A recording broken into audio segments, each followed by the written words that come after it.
يا هلا ويا مرحبا، يا صباح الخير. طبعا يا شباب، اليوم لليمنيين جيت لكم بخبر يفرحكم، وإن شاء الله إنه يفرحكم يعني بإذن الله. طبعا اليمنيين عامة.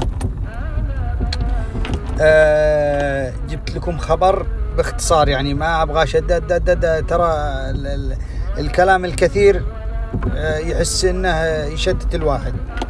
اختصار الكلام يا حبايب،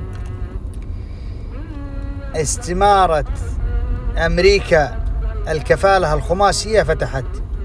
طبعا كل واحد بيقول لي ايش استمارة أمريكا الكفالة الخماسية؟ بختصر لك، يعني 5 أشخاص من أمريكا يقدروا يكفلوك ويجيبوك لأمريكا بدون أي مقابلة بأي سفارة، بدون أي مقابلة بأي سفارة.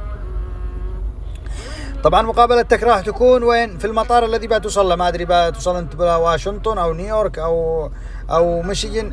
المطار اللي توصل له بتصير مقابلتك هناك، واجراءات بسيطة جدا جدا جدا.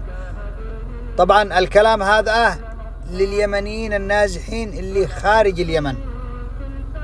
اي واحد خارج اليمن هذا الموضوع يهمه واسألوا، والذي عنده أصحاب بأمريكا يتساءل معاهم. الذي يقول لك لا ما كاكا، وريها الاستمارة، وريها الرابط على طول.